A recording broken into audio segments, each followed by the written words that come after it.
At dinner, I calmly said, "Just let me know when the family reunion is." My brother sneered. "You're not part of the family. Don't bother showing up." Everyone burst out laughing, except me. I quietly stood, left my plate untouched, and walked out. 4 days later, their loan payment bounced.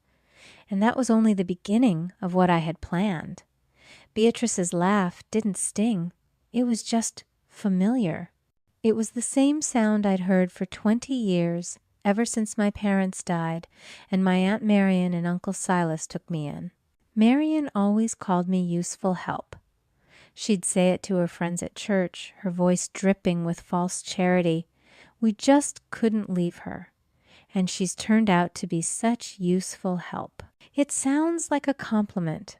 It's not. It's a job title. Useful help meant I was the one who drove into Austin for feed when my cousin Warren forgot. It meant I was the one who knew how to fix the septic pump.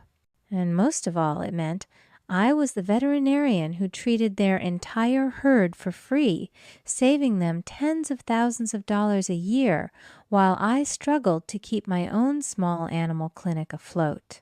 The main event started. The prize bull. My Uncle Silas saw his main rival, a rancher named Henderson, raise his paddle. That's all it took. This wasn't about cattle. It was about ego. The auctioneer's voice was a rhythmic chant, a blur of rising numbers. 75,000. Now 80. Do I hear 90? Silas's voice boomed. 100,000. Henderson across the arena just smiled and raised his paddle again. 105. My Aunt Marian put a warning hand on Silas's arm, but he shook it off, his face red. 125,000. The arena went quiet. The auctioneer paused, scanning. Henderson just shook his head, still smiling. The gavel cracked like a rifle shot. Sold to Mr. Silas Vance. Silas was beaming, slapping Warren on the back. I just felt cold. I knew that kind of pride always came with a price tag, and I knew I wasn't the one who was going to pay it. Or so I thought. Later, by the loading pens, the air thick with the smell of hay and manure, Silas cornered me. Beatrice and Warren were with him, standing back just far enough to watch the show. Jenna Silas said, his voice slick with false cheer. "Good news! You're going to handle this one." I clutched my jacket tighter. "Handle what, Uncle?" Beatrice smirked, stepping forward. "The bull, silly! It's your contribution to the family honor." I waited for the punchline. There wasn't one. My blood went cold. "What are you talking about?" "A $125,000 contribution," Silas said, his smile fading. "And here's the thing about the normalization of cruelty. When you live your whole life inside a system of casual abuse, a demand like this doesn't feel like a shock. It just feels inevitable. When a family has already taken your time, your labor, and your dignity for 20 years, asking for your life savings isn't a leap. It's just the next logical step. They didn't see it as theft. They saw it as their right. "I can't," I whispered. My voice was shaking. "Silas, I don't have that kind of money." "Don't lie to me, girl," he snapped. "I know what you pull in from that little dog clinic of yours. You've got the savings." "That's my business account," I pleaded. "That's for equipment, for payroll, that's everything." He stepped closer, his shadow falling over me. "Are you saying no to this family after we fed you, clothed you, put a roof over your head when you had nothing?" And there it was, the survivor's guilt chain. It's the invisible leash they wrap around your neck the moment they do you a single kindness. It's the unspoken debt that says you don't just owe them for what they gave you. You owe them for the sin of existing in their space. Every dollar I had ever earned on my own, every ounce of success I'd built with my own hands, suddenly felt like it didn't belong to me. It belonged to them, A down payment on the heir, I breathed in their house. My hands trembled as I reached into my bag and pulled out my clinic checkbook. Beatrice held out the official auction invoice, her eyes glittering.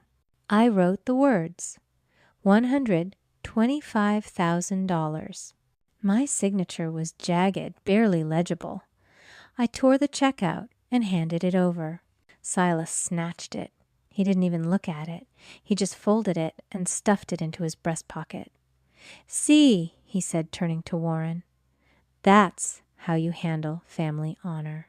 They walked away, laughing about where they were going for steaks, leaving me standing alone by the metal bars of the pen. I wasn't just broke, I was hollowed out. Stop.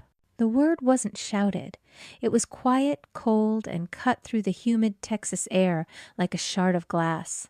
Silas froze his hand still on the pocket where my check was. Beatrice and Warren's laughter died in their throats. Standing by the main entrance to the paddock, silhouetted against the bright dust of the arena, was my great-grandmother Eleanor Vance. 90 years old, her hair a perfect helmet of silver, her back as straight as a fence post. She was the one who had built this entire empire from nothing but dust and nerve. She hadn't been to an auction in nearly a decade. Silas's face went from smug to pale in a heartbeat. "Mother," he stammered, I didn't know you were coming." She ignored him. Her eyes, still sharp and clear, were locked on me. Then they moved to the check in Silas's pocket. She walked toward us. She didn't hurry. She moved with the slow, deliberate certainty of someone who has never had to ask for a path to be cleared for her. The crowd of ranchers and farmhands parted without a word. She stopped right in front of her son. "You're a fool, Silas," she said, her voice still quiet but carrying. "Now, Mother, this is just a family contribution." "Contribution," she repeated. The word sounded disgusting in her mouth. "You've confused vanity with honor, and you've confused theft with family." She held out her hand. A small, frail hand covered in liver spots, but steady as stone. "Give it to me." Silas didn't move. He was a big man, inches taller than her, but in that moment he looked like a terrified child. "Give me the check, Silas." He slowly, reluctantly pulled the folded check from his pocket. His hand was shaking. Eleanor took it. She didn't even look at the amount. She just held it between her thumb and forefinger. And then, with a sharp, decisive rip, she tore it in two. And then tore it again. An absolute ringing silence fell over the auction yard. The only sound was the distant lowing of cattle. The pieces of my check, my entire life's savings, drifted onto the dusty ground. Eleanor turned to Silas. "You are a disgrace to the name your father built. You and that spineless wife of yours." My Aunt Marian, who had just walked over, gasped, her hand flying to her pearls. Eleanor ignored her too. She looked past them, raising her voice, just enough for the auctioneer who was watching from his platform to hear clearly. "Mr. Henderson," she called out, her voice cutting. "My apologies. It seems my son's credit is not as good as his ego." She turned back to Silas, her face carved from ice. "You will not be paying for this bull, Silas, because as of tonight you are not worth the paper this check was printed on." Mother Silas pleaded, his voice cracking. "Don't do this. It's a misunderstanding." "The only misunderstanding," Eleanor said, "is that you believed I was blind, that I haven't been watching you and your greedy children peck at this family's legacy like vultures, that I haven't watched you try to bleed this girl dry." She pointed a finger at him. "Not at me, at him. I am calling my lawyers tonight, Silas. Tonight, we are rewriting the will. You, Marian, and your children are out.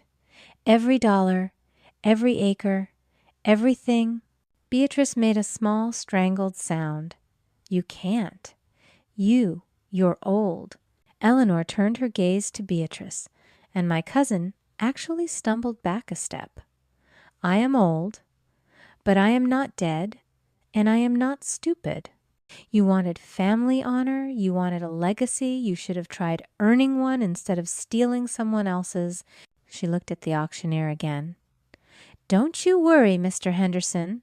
The Vance estate will cover the $125,000. My new sole heir will sign the check. She held my gaze for just a second. I couldn't breathe. The world hadn't just shifted. It had fractured. Eleanor turned without another word and began the slow, steady walk back to her car. The entire auction yard watched her go. I looked at Silas. His face was gray. His mouth was open, but no sound was coming out. The power that had filled him seconds ago, the arrogance, the entitlement. It had all just bled out of him into the dirt right next to the pieces of my torn-up check. I didn't follow her. I couldn't move. I just stood there watching my Aunt Marian and Uncle Silas have a quiet, frantic argument. Beatrice was crying not with sadness, but with pure, unfiltered rage. A hand touched my arm. It was Henderson the rancher Silas had been bidding against. He just nodded at me, a look of grudging respect in his eyes, and then walked away. The drive back to the main ranch house was silent. Eleanor drove her old, perfectly maintained Lincoln town car, and I just sat in the passenger seat, my mind a blank wall of static. She didn't take me to my small cottage on the edge of the property. She drove right up to the main house, the sprawling stone building where I hadn't spent a night in over a decade. Inside, it smelled like old leather lemon oil and money. She poured us both a glass of iced tea, her hands perfectly steady. We sat in the grand study, surrounded by portraits of ancestors I barely knew.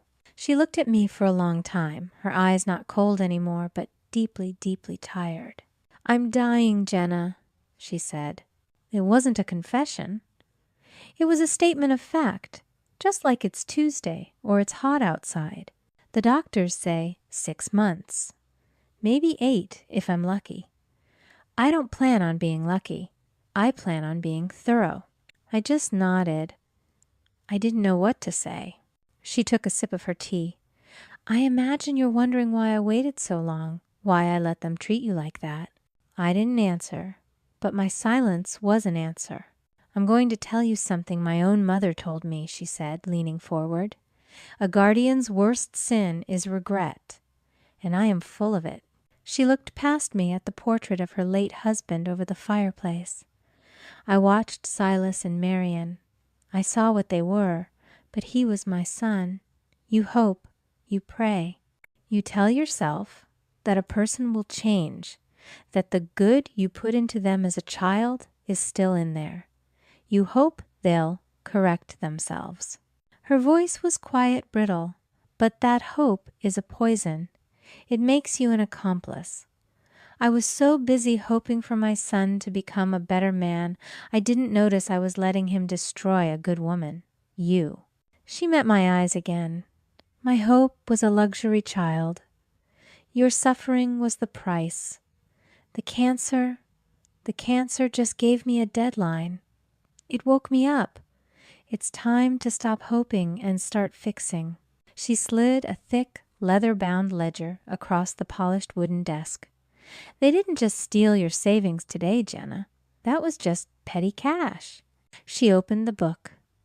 When your parents died, they left you a parcel of land. Your father's land, over by the West Ridge. It was put in a trust to be managed by Silas and Marian until you turned 25. My heart started to pound a slow, heavy drum. I've seen that land. Silas told me it was fallow, that it was worthless. It was worthless, Eleanor said, until the state decided to put a highway through it. 6 years ago, they sold that land, without your knowledge, without your signature. They forged the documents and buried the sale in the ranch's corporate filings. How much? I whispered. $1,500,000. I felt the air leave my lungs. $1,500,000. My entire life, my entire clinic was built on a mountain of debt and struggle while they were sitting on that. They stole it, I said. It sounded stupid, obvious. They stole it, she confirmed. And that's the money we're getting back. Every cent with interest. The will was just the first step. The lawsuit is the second. She closed the ledger. But she wasn't done. One more thing she said. That bull, the one Silas bought today for $125,000. What about it? I had the auction house send me the breeding papers this morning. I recognized the lineage. She slid a piece of paper across the desk. A long list of names. My eyes scanned them and then I saw it. At the top of the 4th generation. Vance's pride. My father's bull. The one he'd spent his entire life breeding. The bloodline, he said, would redefine ranching in the hill country. The one Silas had sold off for pennies after he died, calling it a hobby. The bull I had just been forced to buy. It was my father's legacy, his last living genetic link. Silas hadn't just forced me to pay for his ego. He hadn't just humiliated me. He had made me buy back the last piece of my own father, and he had laughed while he did it. I finally understood. This wasn't just about money. This was about eradication. They wanted to wipe every trace of my parents and me from this land. I looked up from the paper, my hands no longer shaking. The cold I'd felt at the auction was gone. It was replaced by something else, something hot. What do we do now? I asked. Eleanor smiled. It was a terrifying, beautiful thing. Now she said we go to war. War, it turns out, isn't always fought with cannons. Sometimes it's fought with whispers. The news of the disinheritance and the lawsuit over the $1,500,000 hit the Texas ranching community like a bolt of lightning. It was all anyone talked about at the feed store, at the local diner, at church. Silas and Beatrice didn't stay quiet for long. Their entire identity was built on public perception and the power of the Vance name, and I, the useful help, had threatened both. Their counterattacks started in the Texas Agriculture Journal. It was a puff piece, really. A full-page interview with Silas titled Ranching Legacy and the Betrayal of Blood. He painted himself as the victim, a hard-working son trying to protect his mother from me. He called me a troubled girl, conniving and ungrateful outsider who had preyed on an old woman's fragile mind. He claimed I was trying to steal a birthright that wasn't mine. It was infuriating. But it was Beatrice who made it personal. She went online. She used anonymous accounts on the local ranching forums, the same ones I used to check for local herd alerts. Suddenly there were posts. Just a warning to anyone near Austin. I'd be careful about the vet clinic on Route 12. Heard she mishandled a prize horse. Not competent. Another one read, "My cousin's dog almost died under her care. She's only in it for the money." These were lies. Vicious, targeted lies aimed directly at my livelihood. My clinic. The one thing I had built for myself. With my own 2 hands. I started getting calls. Cancellations. Clients who had trusted me for years now suddenly going to a different clinic. I was losing everything. I was broke, my reputation was in tatters, and my family, the people who were supposed to protect me, were the ones holding the knife. I called Eleanor, my voice shaking with rage. "They're destroying me. They're telling people I'm incompetent." Her voice was calm. "Of course they are, Jenna. They can't win on the facts, so they're trying to win on the noise. Don't respond. Don't say a word. People who are that desperate, they always overplay their hand." She was right.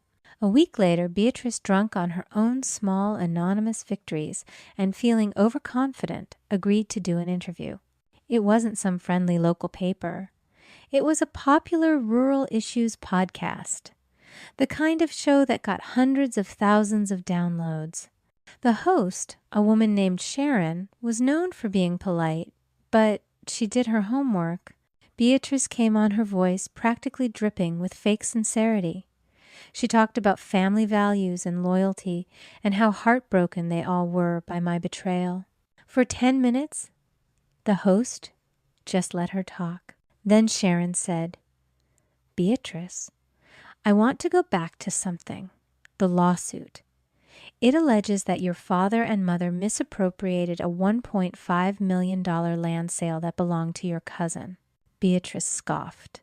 It was a practiced, airy sound. "Oh, that's just a misunderstanding. Lawyers getting involved, you know how it is. It's a private family matter. So the sale didn't happen." The host pressed her voice, still mild. "Well, it happened," Beatrice said, her tone tightening just a fraction. "But that land was part of the family ranch. It was a family asset. But the lawsuit claims it was in a trust, specifically for Jenna." "A piece of paper," Beatrice snapped. "A piece of paper doesn't change what's right. Who do you think took care of her for 20 years? Who fed her? Clothed her? Do you have any idea how much that costs?" The host was silent. She just let that hang in the air. And Beatrice? She took the silence as agreement. She took it as encouragement. She leaned into the microphone. I could almost hear the sneer in her voice. "Let's be honest," Beatrice said. "She was an orphan. We gave her everything. We gave her our name. And this is how she repays us, by trying to tear us down over a little bit of money." The host's voice was sharp just for a second. $1.5 million isn't a little bit of money, Beatrice. And that's when she snapped. The mask didn't just slip. It shattered. Beatrice's voice went from a practiced purr to a high, vicious shriek. A shriek I'd known my whole life. That money was our due. We earned it. We earned it for 20 years of raising her. She owed us that. The line went dead quiet. Even Beatrice seemed to realize what she'd just done. She started stammering. I'm just saying it's complicated." But the host just said, "Thank you for your time, Beatrice. I think you've made your position perfectly clear." The podcast ended. It didn't take an hour. Someone clipped that 30-second rant. It was posted on the ranching forums. It was on Facebook. It was being texted from ranch to ranch. That money was our due. We earned it. She owed us that. It wasn't a smear. It wasn't an allegation. It was a confession. And it was viral. That podcast clip wasn't just a clip. It was the nail in their coffin. In a legal fight, especially one about family and money, the other side just has to create reasonable doubt. They just have to make me look a little greedy, a little unstable. Silas's lawyers were trying to paint a picture of a confused old woman being manipulated by a bitter niece. But Beatrice's confession, you can't spin that. We earned it. She owed us that. It was a clear public admission of their mindset. They truly believed the $1,500,000 was their salary for raising me. The court case was almost a formality. The judge, a stern woman who looked like she'd seen everything, played the podcast clip in the courtroom. My Aunt Marion stared at the floor. Silas looked like he was going to be sick. Beatrice just looked empty. The judgment was swift. Eleanor's change to the will was upheld. I was affirmed as the sole heir to the entire Vance estate.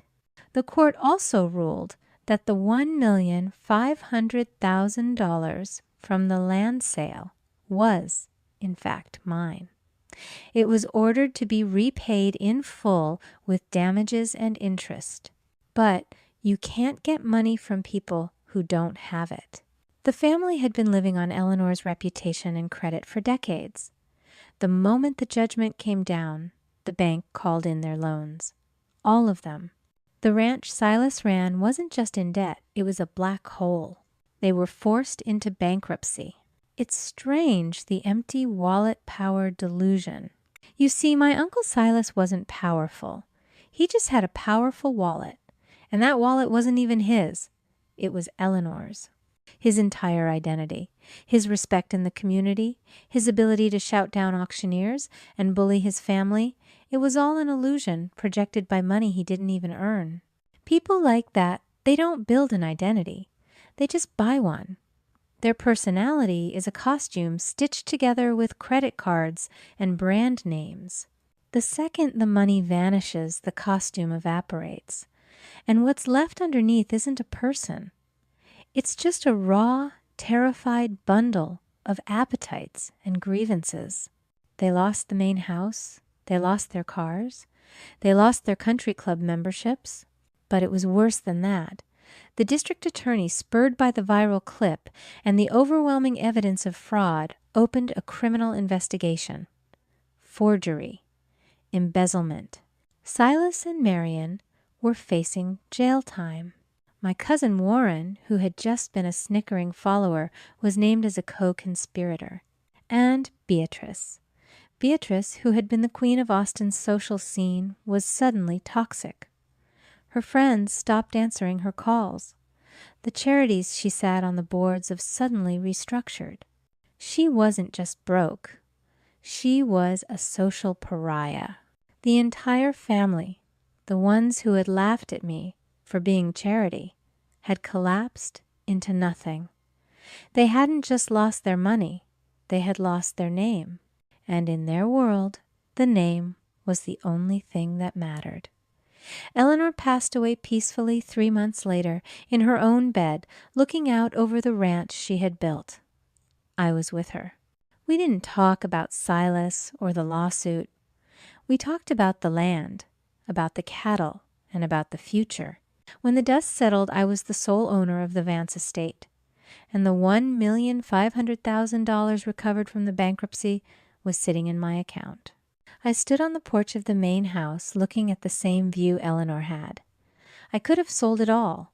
I could have taken the money, moved to a city, and never looked back.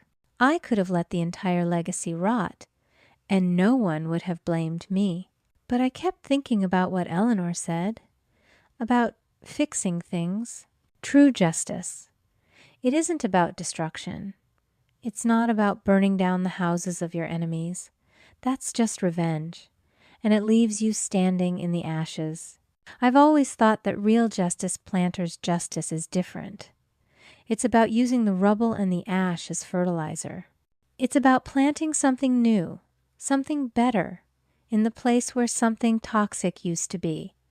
It's not about winning the old game. It's about starting a new one. I took the $1,500,000 and I established the Eleanor Vance Grant, a full scholarship plus stipend for students from low-income rural backgrounds who wanted to go to veterinary school. Kids like me who had the talent, but not the name. And the bull, the $125,000 bull that had started it all, I didn't sell him. I kept him. I used him to reestablish my father's original bloodline, Vance's pride, on the very land he had once worked. The ranch is different now. It's not a monument to an old rusted name.